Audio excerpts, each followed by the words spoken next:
तुम गाड़ी निकालो विजय, मैं तैयार हूं। इतना कहते हुए सीमा खुशी से बाहर दरवाजे की तरफ मुड़ी। विजय कार लेकर मेन गेट पर इंतजार करने लगा। सीमा आकर कार में बैठ गई। बड़ी खुश लग रही हो सीमा, विजय ने शरारती अंदाज में कहा। मायके में फंक्शन हो तो हर लड़की खुश होती है विजय, सीमा ने चहकते हुए कहा। विजय बोला, सीमा तुम मायके से वापस कब तक आ जाओगी? तुम तो जानती हो तुम्हारे बिना यहाँ घर की क्या हालत हो जाती है।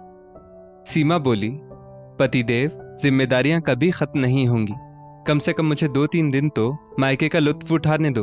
तुम तो जानते ही हो हर लड़की को अपने मायके से कितना लगाव रहता है, और माँ पापा के चले जाने के बाद भी भाई राघव ने हमें कभी उनके ना होने का एहसास नहीं होने दिया।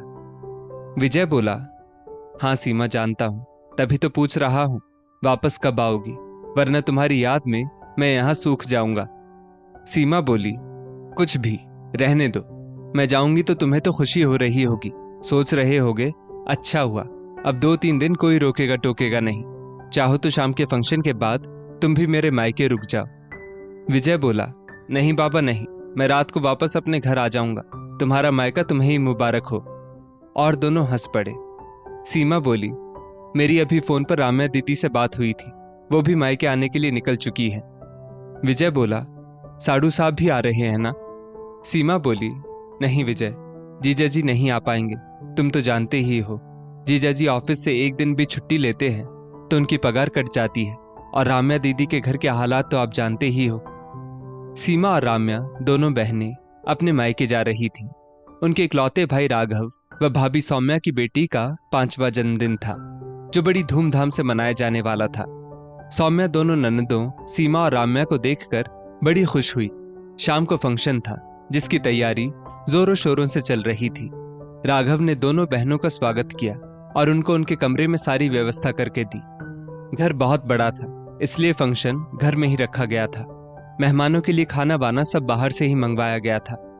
राघव बोला, खाना तो पूरा बाहर से आ रहा है, मगर मेहमानों को डिस्पोजल थालियों में खाना नहीं देंगे, उनके लिए बर्तन घर में से ही निकाले जाएंगे, क्योंकि खाना सर्व करते समय वे थालियां उड़ जाती हैं, और सही बोलूं तो मुझे कभी डिस्पोजल ग्लास और प्लेट पसंद ही नहीं आए।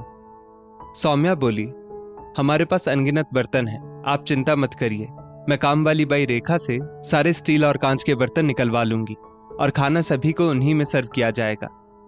सौम्या फिर बोली, राघव, सभी मेहमानों को रिटर्न गिफ्ट में चांदी के सिक्के देने थे, वे आप ले आए हैं ना? राघव बोला, हाँ, ज्वेलरी वाले रमेश भाई का कारीगर घर आकर दे गया, वो बोल रहे थे इतने सारे सिक्के हैं तो घर ही भिजवा देता हूँ। सीमा और राम्या दोनों बहनें भाई भाभी की शानो शौकत से बहुत खुश थीं। दोनों को याद है बचपन के वो दिन जब माता पिता ने अपनी खुशियों को मारकर राघव को पढ़ाया लिखाया था, और आज राघव के पास अपार संपत्ति थी, बस माँ पापा ये देखने के लिए जिंदा नहीं रहे थे। राम्या बोली, सीमा, आज माँ पापा होते तो राघव की सफलता देख कितने खुश होते ना?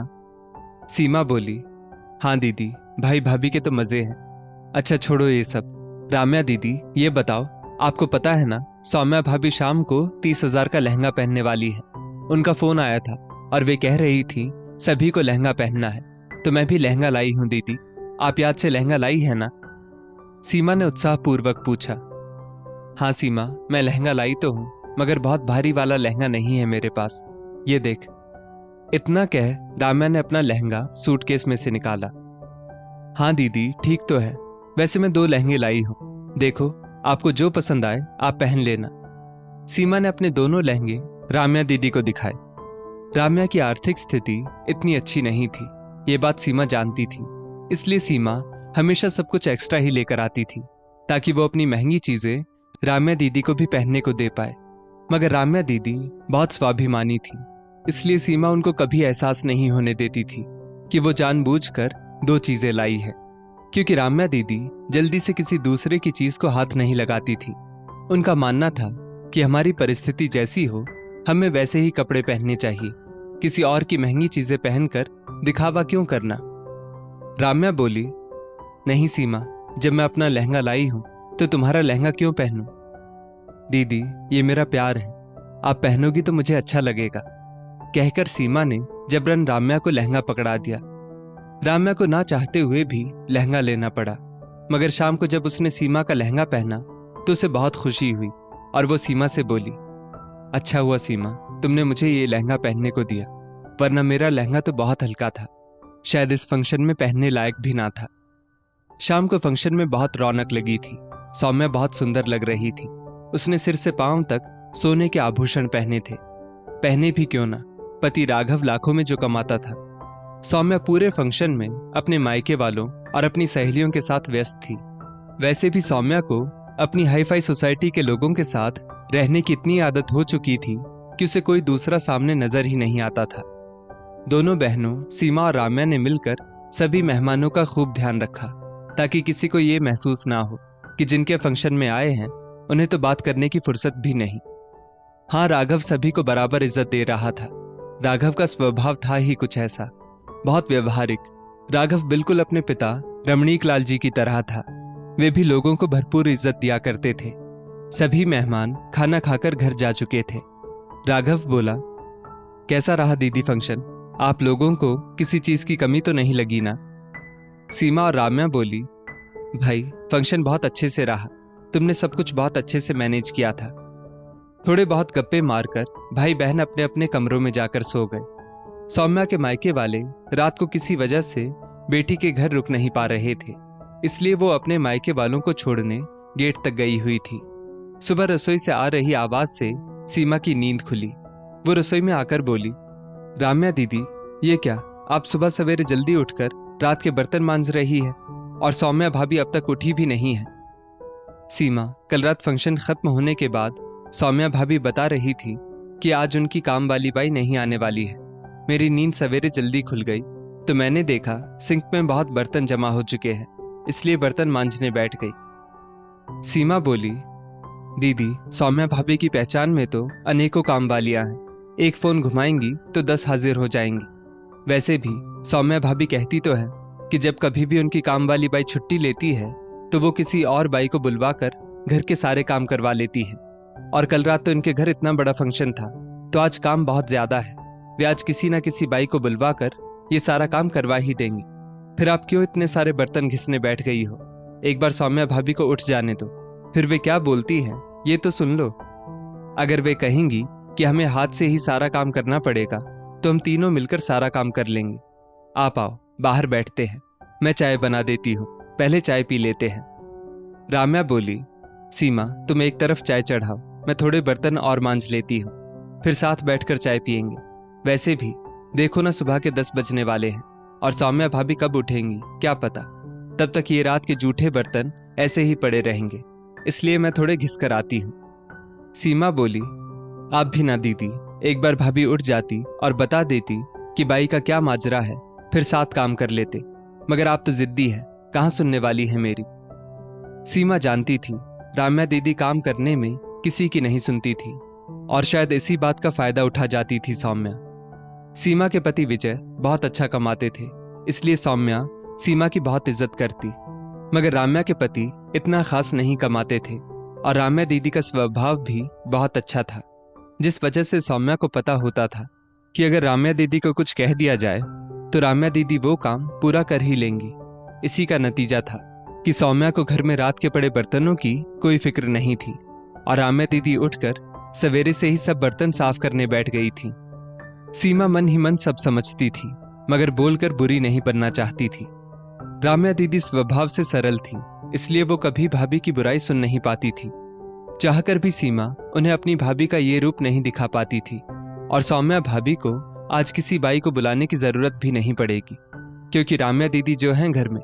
सीमा यही सोच रही थी कि उसे सौम्या भाभी की जोर से चिल्लाने की आवाज सुनाई दी। सौम्या चिल्लाते हुए अपने कमरे से बाहर आई और बोली, मेरा सोने का नेकलेस नहीं मिल रहा है।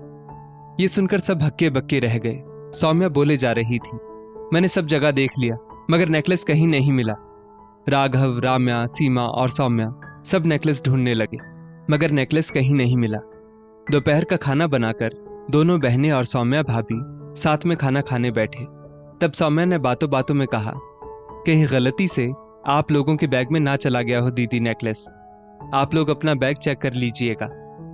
ये सुनकर सीमा को तो गुस्सा आ गया।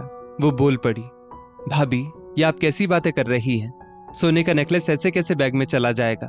रात के फंक्शन के बाद बस हम लोगों ने कपड़े बदले और सो गए। हमें इतनी अक्ल की कमी नहीं है कि बैग में सोने का नेकलेस चला जाए और हमें पता भी ना चले। राम्या ने बात संभालते हुए कहा, हाँ भाभी, हम अपना बैग भी एक बार चेक कर लेंगे। सौम्या अपने कमरे में आकर पति राघव से बोली, मुझे आपकी राम्या दीदी पर शक है, कहीं उन्होंने ही मेरा नेकलेस चोरी ना कर लिया हो। वैसे भी उनकी परिस्थिति कुछ खास अच्छी नहीं है। राघव बोला, सौम्या, तुम पागल हो गई हो क्या? जानती भी हो तुम मेरी बहन पर इल्जाम लगा रही हो। सौम्या बोली, हाँ जानती हूं, देखा था मैंने।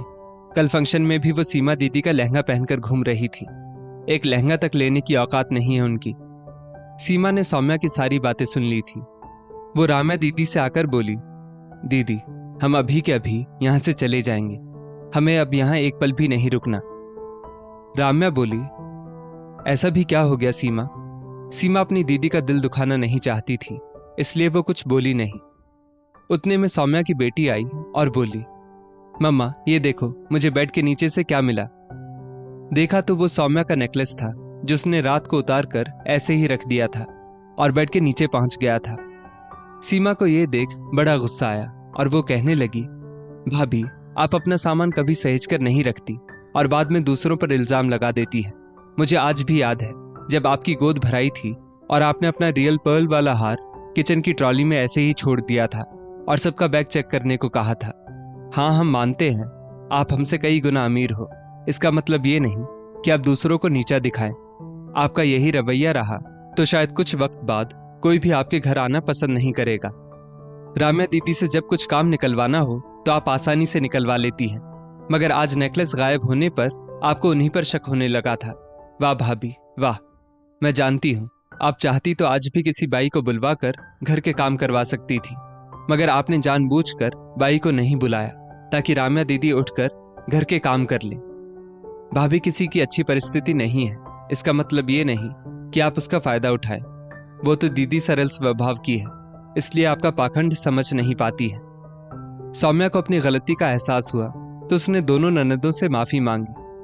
भाभी, हम आपसे माफी नहीं मंगवाना चाहते, बस यही चाहते हैं कि आप अपना सामान सहेज कर रखो। यूं बेवजह दूसरों पर इल्जाम लगाना अच्छी बात नहीं। राम्या ने धीरे से कहा।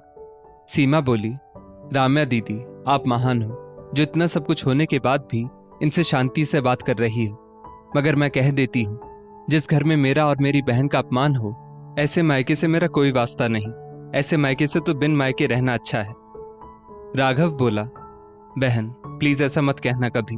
मैं सौम्या की तरफ से तुम दोनों बहनों से माफी मांगता हूं, मगर कभी अपने मायके ना आने की बात मत करना।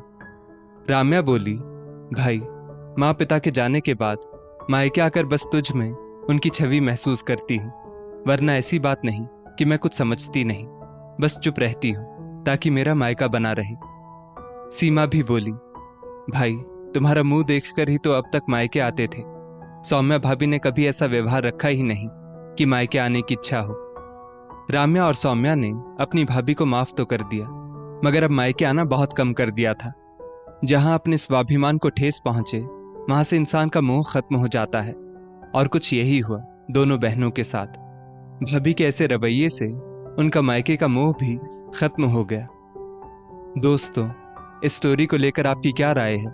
नीचे कमेंट करके जरूर बताइएगा, और ऐसी ही और भी बेहतरीन वीडियोस के लिए हमारा पेज जरूर फॉलो करें।